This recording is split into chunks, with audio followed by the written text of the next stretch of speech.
একেবারে প্রথম থেকে করতেছি, দেখেন এখানে আমরা ওয়েব সেকশন থেকে 1000 পিক্সেল 1000 পিক্সেল কি নিব,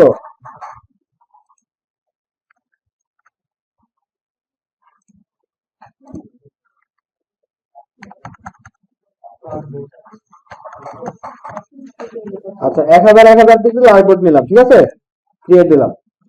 এই হচ্ছে আমার আর্টবোর্ড চলে আসছে। এখন আমরা একটা কি করব, ওই 1000 পিক্সেলের সমান একটা শেপ নিব। দেখেন এই যে 1000 পিক্সেল একটা রেক্টেঙ্গেল নিলাম, এটাকে অ্যালাইন করব কোথায়, আর্টবোর্ডের সাথে অ্যালাইন করে দিলাম। তারপরে এটা ধরে রাউন্ড করে দিলাম। ওকে, এখন কি করব, আমরা এই বরাবর একটা শেপ নিব, লাইন। হ্যাঁ, এই দেখেন নিলাম। তারপরে দুটোই একসাথে সিলেক্ট করব, করার পরে শেপ বিল্ডার ধরে এটা একটা বানাই দিলাম, এটা একটা বানাই দিলাম, দুইটা শেপ, আর এটা অল্টার ধরে কেটে দিলাম। তাহলে এতটুকু তো বুঝতে পারছেন। এবার আমরা ইলিপস নিব, এরকম একটা ইলিপস,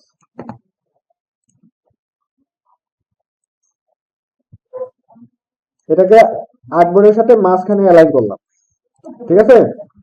এবার দেখেন এই কোণাটা একটু যাবেন, এটাকে ধরে এখানে নিয়ে আসবেন। হ্যাঁ, আর্টবোর্ডের সাথে মাঝখানে এই বরাবর। হ্যাঁ, এটা করলাম। এখন দেখেন কম হয়ে গেছে না, একটু বড় লাগে, তাহলে আরেকটু এদিকে বড় দিই।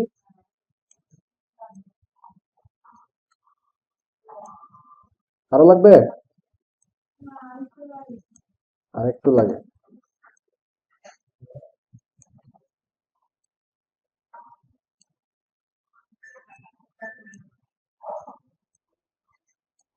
এবার ঠিক আছে, হ্যাঁ এতটুকুই করি। এবার এখানে একটু জুম করে দেখবেন যে আসলে ঠিক আছে কিনা, একটু নিচের দিকে মিলানোর চেষ্টা করবেন, ঠিক আছে। একুরেট মিলানো লাগবে না, কাছাকাছি যায় ওরকম হইলে হবে, ঠিক আছে।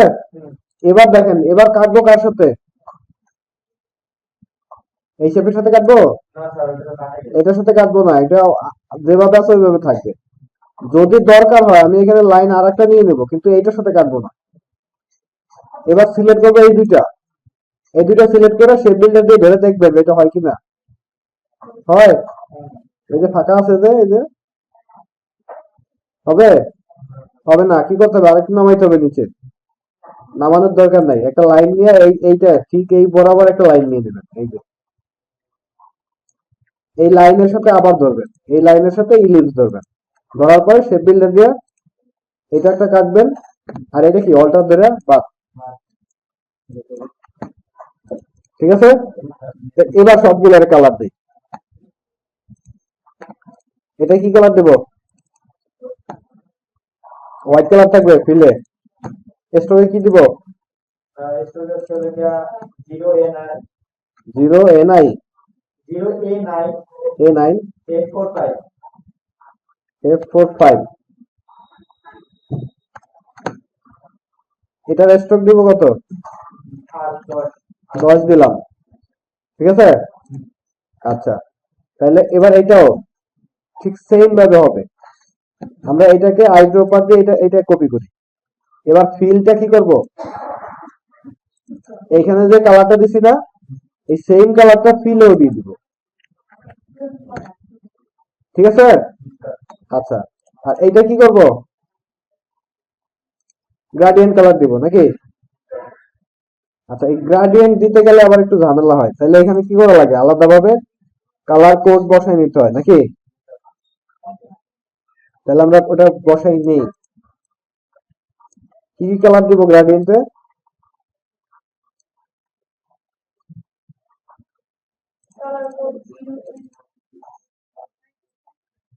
কোনটা কোনটা বলেন, কোড বলেন।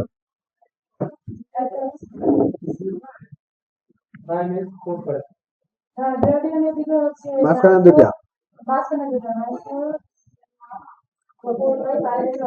94 আর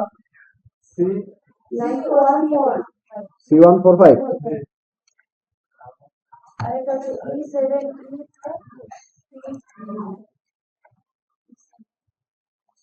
E7 E2 3V। আচ্ছা, এবার এটা ধরে আমরা কি করব, এখানে গ্রেডিয়েন্টে ক্লিক করব, এখানে ডাবল ক্লিক করব, তারপর এখানে আইড্রপার দেব। ঠিক আছে, আইড্রপার দিয়ে আমরা এটা ক্লিক করব, এরপরে দ্বিতীয় এটা আবার আইড্রপার দিয়ে এটা। এবার এখানে গ্রেডিয়েন্ট তুলে দেবো, তুলে দেওয়ার পর এটা কি করব, ডিরেকশন চেঞ্জ করে দেবো উল্টা দিকে। ঠিক আছে, আচ্ছা, এবার এটা আঁকতে পারবেন না, এটা গোলটা আঁকতে পারেন না। ওকে,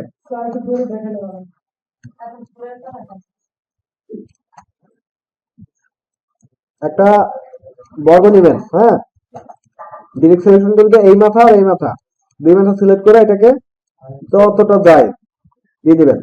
ঠিক আছে, আচ্ছা, তারপর এখানে রোটেট টুল আছে, এটা নিয়ে অল্টার প্রেস করে এখানে ক্লিক করবেন। এখানে কত ডিগ্রি দিবেন, 360/18। 18 দিলাম কারণ 18টা পাতা আছে ফুলে। হ্যাঁ, এরপর দেবো কপি।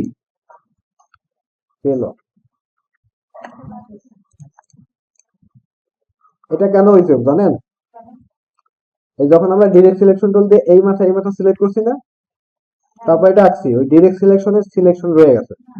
যখন আমরা রোটেট দিচ্ছি তখন একটা গেছে আর একটা যায়নি। একবার ডিরেক্ট সিলেকশন বাদ দিয়ে আপনি এই সিলেকশন যাবেন, যাওয়ার পর আবার সিলেক্ট করবেন, তাহলে সমস্যা হবে না। রোটেট দেওয়া আগের মতো।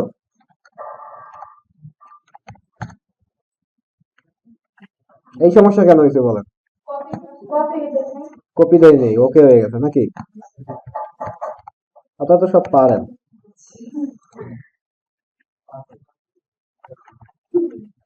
ওকে, এখন কি করতে হবে, সবগুলা সিলেক্ট করতে হবে। ঠিক আছে, এখন কি করবো আমরা, এখানে এটা দিবেন সলিড কালার, গ্রেডিয়েন্টও থাকবে না। হ্যাঁ, এটা হবে, এখানে শেপ বিল্ডার যাবেন, যাওয়ার পর এখানে কালার চেঞ্জ করবেন।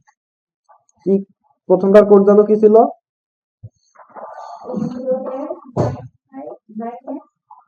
প্রথমটাকে বলেন। 0A95 9F45।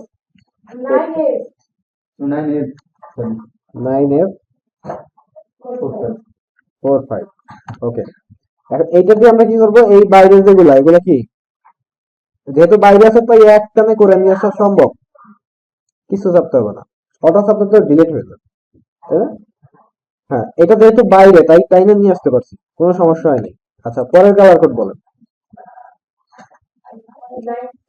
94C145। ওকে, এবার একটা একটা করে এখানে ক্লিক করতে হবে নাকি?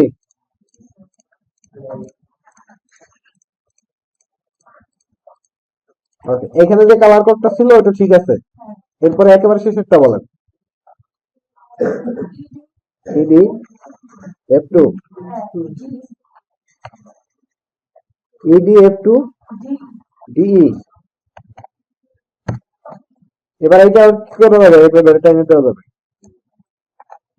এটা হচ্ছে আমার লোগো। হ্যাঁ, এটা কিন্তু কোনো স্টক কালার থাকবে না, শুধুমাত্র ফিল থাকবে। এটাকে একটা কি করবেন, গ্রুপ করে দিবেন, তারপর এটা ছোট করে এখানে নিয়ে বসাই দিবেন।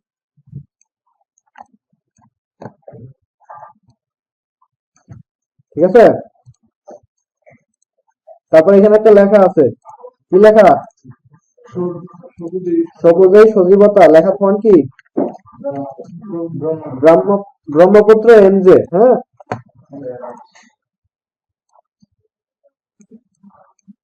এই ফন্ট আনলে তো সুতো নিয়ে আনা লাগবে না, সুতোর নিয়মদের পরিবর্তিত এটা, বাট এটা ডিজাইন করতে হবে, এটা করতে হবে, অল্টার কন্ট্রোল বি দিয়ে কিবোর্ড চেঞ্জ করতে হবে। তারপরে কি লিখবো, সবুজেই সজীবতা, এটাকে সুন্দরভাবে সবাই দিব। হ্যাঁ, অ্যালাইন করে কিন্তু অবশ্যই মাঝখানে দিতে হবে। হ্যাঁ, আমি যদি কিবোর্ড টাইপ না টাইপ পাই উপরে যে দেখা যাচ্ছে ওটা আবার ক্লিক করে যদি আমি ইংলিশ থেকে আবার, হ্যাঁ, সমস্যা নেই। এটার কালার কোড কি হবে, এটা হবে নাকি, তাহলে সাদা দিলে হবে না, সাদা দেখি তখন দেখাবেন দিবেন। যেহেতু কালার কোড দিয়ে দিচ্ছে ওটা দিয়েই সমস্যা কি, আমি এটা দিয়ে করতে পারলাম একটা নিচেটা EDF2D ঠিক আছে। ও আচ্ছা, কালার কোডটা এই যে এখানে আরেকটা আছে তাই না, তাহলে আমরা এইটাতে কালার দিয়ে দিই। বুঝতে পারছি, ঠিক আছে, সমস্যা নেই। তাহলে আমাদের লোগো হয়ে গেল। তারপরে অংশ কি ছিল? ওই হলুদ ওই কালারটা আবার কিছু কথা কোনটা? ওই যে যেটা লিখে এটা আপনাদের প্রথমত এটা কি থাকে, সলিড কালার থাকে একটা তাই না, সাদা একটা কালার থাকে, এরকম থাকে। তো এখানে প্রথমে কি করতে হবে, এখানে গ্রাডিয়েন্টে ক্লিক করতে হবে, তখন এখানে আসবে কি সাদা কালো, এখানে ক্লিক করতে হবে। এখানে ক্লিক করার পরে এই যে আইড্রপার এখানে যাবে, যাওয়ার পরে এই যে এটা আগে থেকে বানাই নিবে। ওই লোগো থেকে করতে না আমি এই লোগো তো পরে আঁকছি, তো তখন তো এইটা বানাই নিতে হবে। অথবা যদি এই কালারটা পরে দেন তাহলে এই লোগোটাকে বানাই নিতে পারেন, তাও সমস্যা নেই, হ্যাঁ নিতে পারবেন। তাহলে আগে এটা বানাইতে হবে। ওকে, তাহলে এখান থেকে নিলাম। আর আরেকটা কোনটা নেব, এই যে এই দুইটা, এখানে ডাবল ক্লিক করব, আইড্রপারে যাব, এখান থেকে কালার নিব। নেওয়ার পরে ডিরেকশনটা এইদিকে থাকে, আমরা এই গ্রেডিয়েন্ট দিয়ে ডিরেকশনটা চেঞ্জ করে দিই, ঠিক আছে। ওকে, আচ্ছা তারপরে মোকআপ আমি আলাদা পেজ বানিয়ে এখানে বানাই দিই নাকি। ওকে, একটা এইভাবে একটা শেপ হবে, কালার হবে কি,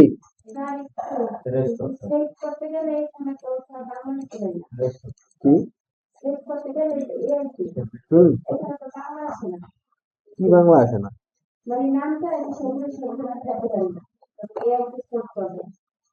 বাংলা কে SOBU এরকম লেখেন, হ্যাঁ ইংলিশে লেখেন।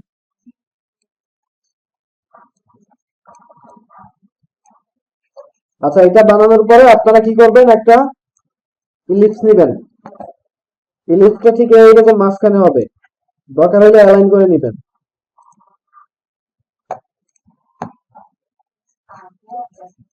তারপরে কি হবে, এর একটা কপি করে এই পাশে বসাবেন। স্যার এই যে ব্যালেন্স কিভাবে করবো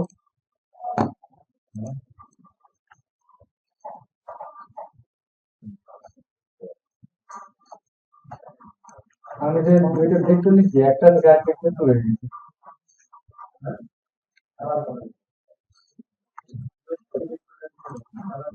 এরকমটা নেওয়ার পরে সবগুলো সিলেক্ট করে শেপে যাবো, এইটা একটা ক্লিক করব, আর এই বাকিগুলোরে একটা, আর অল্টা ধরে এইটা বাপ, এরকম হবে। এখন দেখেন এটা কি করব, কালারটা কি চেঞ্জ হবে না,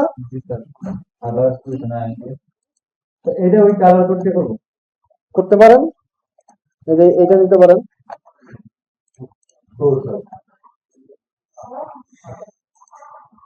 তারপর কি হবে, এই লোগোটা এখানে একটা কপি হবে নাকি, পিছনে পরে গেলে অ্যারেঞ্জ করে ব্রিং টু ফন্ট ছোট বানাই দিলাম, এটা অ্যালাইন হবে মাঝখানে। তারপরে কি একটা রেক্টাঙ্গেল হবে এখানে নাকি,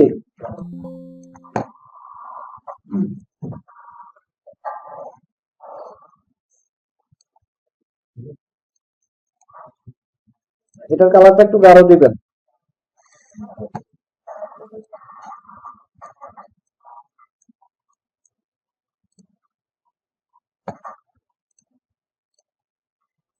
তারপরে এই যে এটা কি হবে, এটা উপরে হবে না, আবার এটাকে অ্যারেঞ্জ করে ফ্রন্টে নিয়ে আসলাম। দেখেন এই অবস্থায় এইটাকে পিছনে পাঠাবেন না, এটাকে যদি পিছনে পাঠান ও কিন্তু এই শেপটারও পিছনে চলে যাবে, তাহলে তো আর হলো না। তাহলে কি করবো, আমরা এইটাকে সামনে আনবো, ঠিক আছে, অ্যারেঞ্জ ব্রিং টু ফ্রন্ট, সামনে চলে আসলো, ও এমনি পিছনে চলে গেল। তারপরে কি লেখা,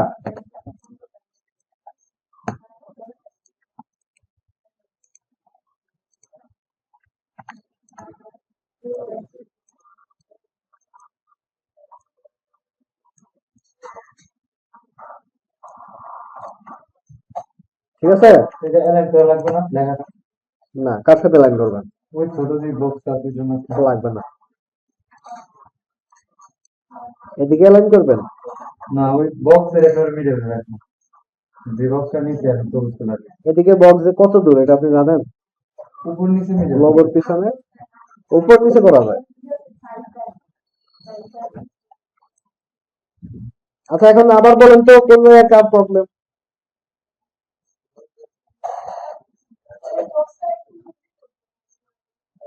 এটা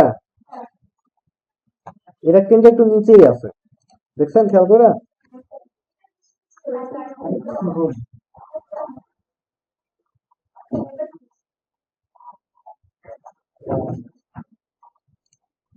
অ্যাসেসমেন্টের সময় তো স্যার হচ্ছে কি দুটো আলাদা আলাদা করে করে দেখাইতে হবে না? হ্যাঁ আলাদা করবেন।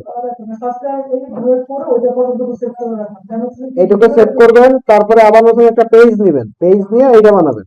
প্রতিটা পেজ আলাদা। আচ্ছা আচ্ছা। আমি দেখলাম যে আপনার মধ্যে এরকম করে প্রথম করে সেভ করে দিতাম, করে দেন আমার মধ্যে এরকম করে তারপরে ডিপ প্রথমটা ডিলিট করে দিতাম, সেটা আবার সেভ করে রাখতাম। এটা করা যাবে স্যার? এখন নাম তো তখন একই থাকবে, তা মানে 90% চান্স আছে যে একটার উপর আপনি আর একটা রিপ্লেস করে দিবেন। আমি একটু আপনার কথা মতো করি, দেখেন এটা তখন থাকবে না, হ্যাঁ ডিলিট করে দিলাম। এই তো আমি সেভ করলাম এটাকে, আমরা ডেস্কটপে সেভ করে দিই সরাসরি। এটার নাম দিলাম বিউটি সেলুন। বিউটি সেলুন সবুজই সজীবতা।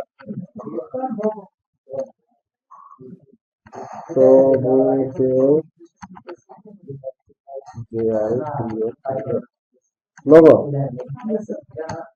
দিয়ে সেভ দিলাম, ঠিক আছে? ওকে, সেভ দেওয়ার পর আপনি সেটা করবেন, তাই না? এই যে মনে করেন করলাম, করে প্রথমটা ডিলিট করে দিলাম। এটা ডিলিট করে দিব, এটাকে মাঝখানে আনলাম। এখন কি করবো বলেন? সেভ করবো না? কি করবো? ফাইল থেকে সেভ, সেভ করলাম মানে আগেরটা শেষ। মানে আগেরটা থাকবে, এটা হবে না। আগে টাকা অফার হলো তখন এটা সেভ যখনই সেভ দিবেন তখন ওই যে লোগো, শুধু লোগো দিয়ে একটা সেভ করছি না, হ্যাঁ ওটা থাকবে না, মানে ওটার উপর রিপ্লেস হয়ে যাবে। এই জন্যই বলছি যে এটা 90% চান্স আছে যে আপনি রিপ্লেস করে দিবেন। এখানে করা যাইতে পারে কি, আমি আবার একটু করি, মানে এটা তো এইভাবে আগে সেভ করি, মানে সেভ করার পরে আমি এটাকে ডিলিট করলাম, এটা আছে তাই না? এবার এটা করতে হলে আমার কি করতে হবে? ফাইল থেকে সেভ অ্যাজ এ যাইতে হবে, save as. Save as a এই যে লোগোটা, লোগোর জায়গায় এখন নাম চেঞ্জ করে মোকআপ বানিয়ে দিতে হবে। যদি নাম আলাদা বানায় সেভ করতে পারেন তাহলে দুইটাই থাকবে, তাহলে আমরা অসুবিধা হবে না। তাহলে অসুবিধা হবে না। এটা আলাদা পেজ নিলে আপনার সমস্যা, এত ঝামেলা না করে এগুলো শর্টকাট মনে হয়েছে আমার মধ্যে, কারণ এটা হলো শর্টকাট, এটা হলো আরো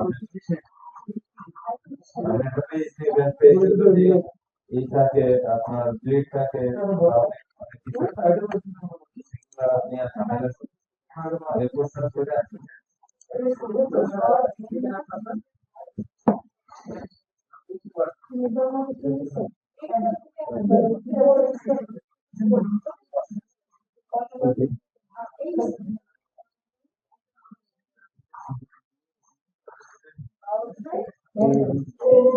কি কথা হয়েছে বলেন? পয়েন্ট করে দেখাচ্ছেন ওই জায়গায় থাকে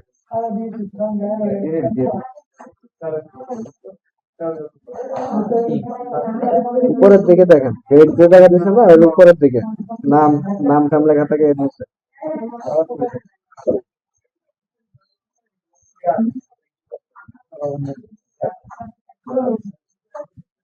স্যার পরেরটা আপনি এই কয়টা করবো? জি স্যার